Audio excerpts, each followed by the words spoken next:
Hello friends, good morning and welcome to my channel. और guys कैसे हैं आप सब लोग? आई होप कि आप लोग अच्छे होंगे।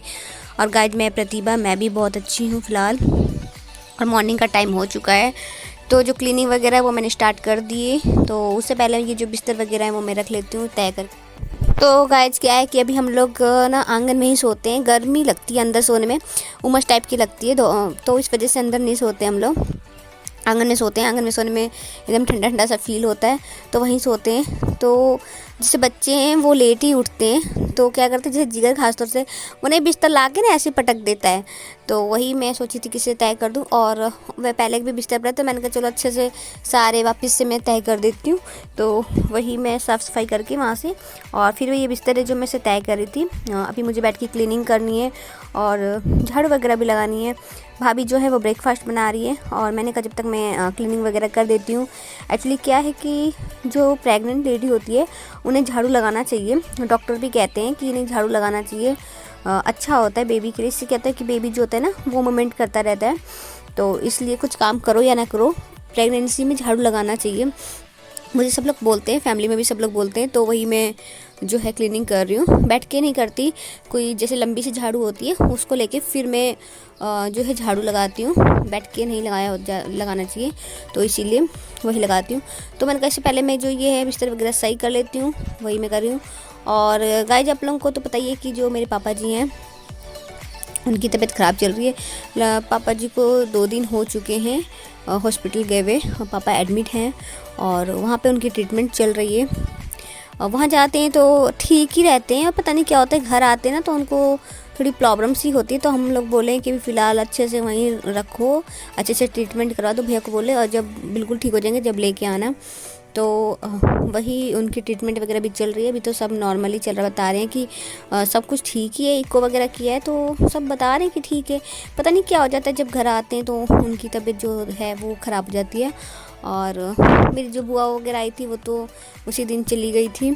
मैंने बुआ को बोला था रुक जाओ, पर बुआ के यहाँ काम भी था, तो बोली कि जब भैया आएंगे दोबारा तो मैं आऊँगी। मैंने कहा ठीक है। एक्चुअली क्या है कि बुआ के यहाँ भी कोई नहीं है, वो अकेली ही रहती हैं, और उनके पास ना जैसे बकरी वगैरह है तो उनकी देखभाल करनी ज़रूरी होती है। इसीलिए जो बुआ है वो चली गई, बोली नहीं मुझे जाने दो। मैंने कहा चलो ठीक है कोई बात नहीं, आप चले जाओ। तो वो चली गई हैं। और गाइस सब लोग चले गए ना तो अच्छा भी नहीं लग रहा था मुझे, बिल्कुल अच्छा। मैं सोची थी बुआ रहती तो अच्छी बात थी, बट नहीं रह पाई। और पापा भी नहीं है ना तो कुछ अच्छा नहीं लग रहा है, और ऐसे खाली खाली सा लग रहा है। मैं बोली थी अगर पापा रहते तो सही रहता, मतलब यूँ तो रहता कि नहीं, लेटे भी रहते हैं तो यूँ रहता नहीं पापा हैं। और अभी ना सब कुछ खाली खाली से लग रहा है, पता नहीं क्या हो गया है पापा को। तो एडमिट थे और 2 बार आए, उसके बाद एडमिट हो गए, तब भी आने के बाद उनकी तबीयत ख़राब हो जाती थी, और फिर वो उनको हॉस्पिटल लेके जाना पड़ता था। बड़ी दिक्कत लग रही थी।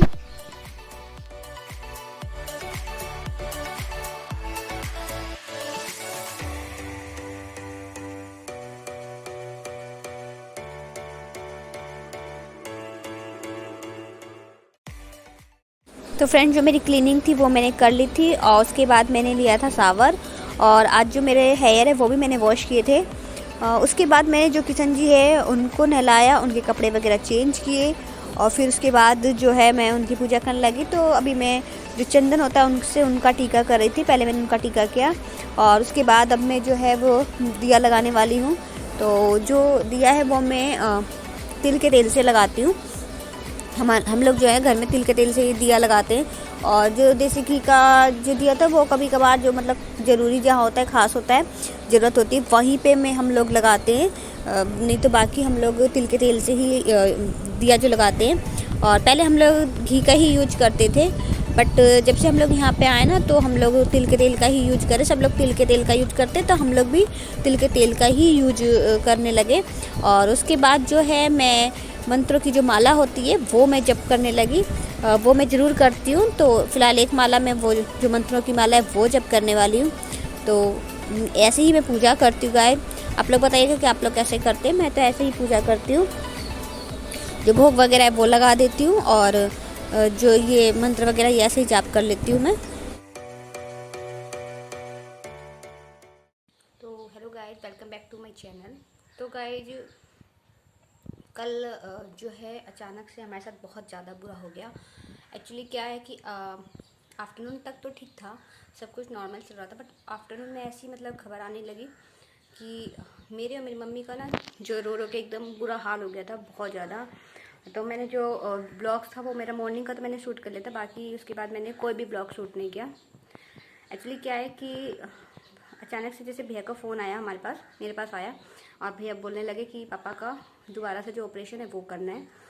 उनको ना 2 जगह ब्लॉकेज थी, तो डॉक्टर ने तो जैसे स्प्रिंग वगैरह डालनी थी, जो स्टंट डालना वो तो मतलब उन्होंने डाल दिया, और दूसरे के लिए ना बोल रहे थे डॉक्टर साहब की दवाई से ठीक हो जाएगा, लेकिन ऐसा हुआ नहीं, दवाई से ठीक ही नहीं हुआ। पापा को वैसी की वैसी तकलीफ थी, तो उन्होंने डॉक्टर जो हैं उन्होंने बोला कि दोबारा डालना पड़ेगा, और जो भी पैसे थे हमारे पास वो एक्चुअली ख़त्म हो गए थे, 3-4 लाख रुपए लग गए। तो वो क्योंकि 2-3 बार आना जाना हुआ और ऑपरेशन हुआ, तो उसमें 3-4 लाख रुपए लग गए, तो पैसे ख़त्म हो गए थे और पैसे थे नहीं। और डॉक्टर बोल रहे थे कि अभी लगभग 1.25 लाख रुपए और लगने थे, और समझ ही नहीं आ रहा था कि कैसे होगा, पैसे थे ही नहीं, टेंशन हो गई थी। और इसी वजह से मेरा और मेरी मम्मी का रो रो के बुरा हाल था। एक्चुअली मैंने मम्मी को वैसे बताया नहीं कि दोबारा ऑपरेशन होगा, बस मैं ये बोली कि पैसे की ज़रूरत है, तो मम्मी को लगा कि वहाँ पे दवाई वाई के लिए पैसे की ज़रूरत होगी, या रह रहे हैं तो उसके लिए मतलब जो रेंट वगैरह है उसके लिए ज़रूरत होगी, मम्मी ये सोच रही थी। और मैं मम्मी को नहीं बता रही थी, और मैं रोने लगी क्योंकि मुझसे समझ नहीं आ रहा था कि मैं क्या करूँ। मम्मी बोली क्या हुआ, मैं कहा कुछ नहीं, मैंने नहीं बताया कि ऑपरेशन होने, तो मम्मी फिर टेंशन लेती। तो मम्मी पूछी थी कि मम्मी बोलने लगी मेरे बच्चे वहाँ पे मतलब ऐसे फंसे हुए हैं, उन्हें पैसे की ज़रूरत है। मैं बोली हाँ पैसे की ज़रूरत है, मैंने ये बोला कि पैसे की ज़रूरत है, लेकिन ये नहीं बताया कि किस लिए। फिर मेरी मम्मी मुझे बोलने लगी, बोली तू मत रो, तू टेंशन मत ले, क्योंकि मेरा जो है ना वो बीपी ना लो हो जाता है, और मेरी मम्मी का बीपी हाई हो जाता है, तो मम्मी को तो हम लोग नहीं जल्दी बता रहे। तो वही मम्मी बोल रही थी कि तू मत रो, तेरा बीपी लो हो जाएगा, फिर तेरे को इस हाल में रो मतलब टेंशन नहीं लेनी चाहिए। लेकिन क्या करें, टेंशन तो होएगी, समझ नहीं आता कि ऑपरेशन कैसे होगा। तो मेरी मम्मी यहाँ तक कि बोली जो उनके ईयरिंग वगैरह थी, जो भी गोल्ड की थी, और वो सब मम्मी कहती जो भी ज्वेलरी थी कि ना एक काम कर ले जा, इसको बेच या। और ये सुन के तो बहुत ज़्यादा दुख हो रहा था कसम से, पर समझ नहीं आ रहा था क्या होगा। मुझे लगा कि मैं सोच रही थी कि मैं भी जो मेरी ज्वेलरी वगैरह है मैं भी उसे या तो कहीं दोबारा से सुनार के पास रख के कुछ पैसा ले लूँ या बेच ही दूँ। दिमाग में यही आ रहा था, कुछ समझ ही नहीं आ रहा था। और सच तो ऐसे में जल्दी कोई काम भी नहीं आता, सबको लगता है कि पता नहीं पैसे लेंगे देंगे कि नहीं, होता है ना, ऐसा होता है। तो बहुत से लोग ऐसे होते हैं कि नहीं होता है, तो मतलब मना कर देते हैं। तो कुछ लोगों के साथ बात हुई थी, तो कुछ लोगों ने भी बोला कि नहीं अभी नहीं है, चाहे हो चाहे रहे, उन्होंने मना कर दिया, और हमें बहुत अर्जेंट में ज़रूरत थी। तो फाइनली जो भैया हैं उनको कुछ नॉलेज थी किसी चीज़ की, तो इंश्योरेंस वगैरह की, तो उन्होंने पापा का कुछ SBI का इंश्योरेंस टाइप का कुछ था, मुझे नहीं मालूम क्या है वो, उस पर इंश्योरेंस ही कुछ लिखा था। तो भैया बोल रहे थे कि वो मुझे उसकी फ़ोटोकॉपी भेजो, मैं पता करता हूँ, पर इस पर कुछ लोन वगैरह मिल जाता है तो हम कर लेते हैं। तो वही चीज़ मैंने भेजी, और भगवान ने सुन ली, और ज़्यादा देर भी नहीं लगा, मेरे ख्याल से 1 आवर के अंदर ही जो लोन है वो पास हो गया हमारा, और बहुत जल्दी पास हुई। ये चीज़ तो बहुत अच्छी थी। तो पास होने की वजह से तब जाके जब हमें पता चला, भैया बताया कि नहीं लोन पास हो गया, तब थोड़ी जान में जान आई, वरना हमारा तो एकदम रो रो के बुरा हाल था। लग रहा था कि ज़िंदगी ख़त्म, एक पल के लिए लगा कि ज़िंदगी ख़त्म हो गई है, कुछ भी नहीं है, बहुत बुरा लग रहा था। और कल होने वाला था ऑपरेशन, हो गया था पापा को ऑपरेशन, लेकिन क्या है ना कि जब वो लोग ऑपरेशन थिएटर में ले गए थे, पापा को ऑपरेशन करने लगे डॉक्टर, तो पापा को दौरे से आने लग गए थे, तो फिर उन्होंने नहीं किया, बोले नहीं दौरे आ रहे हैं, एक बार और इको उनका टेस्ट होगा, उसके बाद देखेंगे।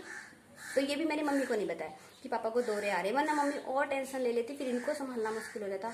तो हमने इनको नहीं बताया, बस हमने ये बोला कि बोले कि हम आज नहीं हुआ कल होएगा, मतलब आज के लिए हम बोले। तो कह रहे डॉक्टर भैया बता रहे थे कि डॉक्टर कह रहे थे कि आज हो जाएगा ऑपरेशन, तो आज हो जाता है तो अच्छी बात है, देखते हैं क्या होता है।